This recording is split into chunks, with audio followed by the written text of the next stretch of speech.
Pain like no other is how Terunofuji described the moment his career cracked in two. September 2015, day 13.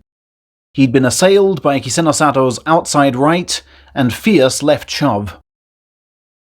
And my right knee made this incredible sound, Teru recalls. All I could do at first was just sit where I'd fallen. Then, when I went through the agony of standing up, I found that my leg was dangling. The brashness behind his drinking, however, also caused him to reject a wheelchair backstage and, once ACL damage was diagnosed that night, an operation. Given there was no guarantee the op would cure the problem, I was loath to miss the next 3 tournaments, lose Ozeki and plummet down the division, he writes. Worse still for his future health, he was against pulling out of that tournament, as he was joint leader with 2 to fight. I was simply mad at myself for the way I got injured, fighting a lost cause at the rope, he reflects. But as the hours passed, the pain subsided, and while unable to be at my strongest, I still felt 2/3 of my power could be produced. So back to the ring he went, losing on day 14, but beating Kakuryu in the finale to force a playoff between them, which he lost. And by November, he'd be counting the cost. The excess strain placed on the left knee to protect the right had caused his left meniscus to rip. Still, he would not withdraw until a broken collarbone against Aoyama in the next tournament left him yet more tattered. He would at least use this rest period to have his meniscus repaired.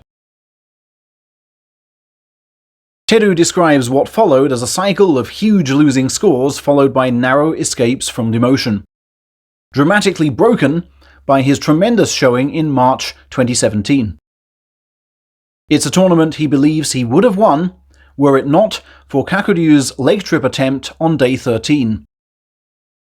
I won the bout, he says, and I'd never show it on my face, but I looked at my swollen knee afterwards and thought, this is bad. I could barely walk in the corridor. He was amazed, while sitting at ringside, to see fellow leader Kisenosato also injured in the match with his own stablemate, but would soon learn that that was of no advantage.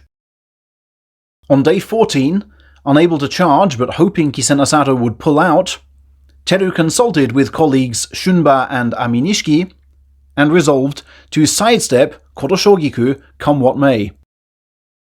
He won, but the crowd was furious, and the shouted abuse, some of it racist, was among the worst he'd received.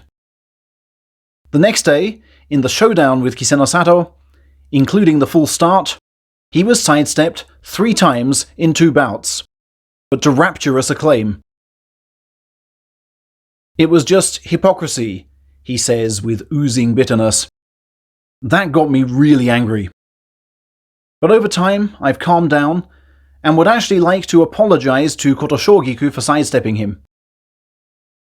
But I also want everyone to realize that what I did to him, and Kisenosato to me, is part of what sumo is all about.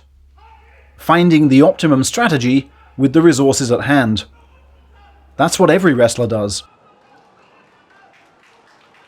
The emotional setback of March was sadly followed by further physical ones.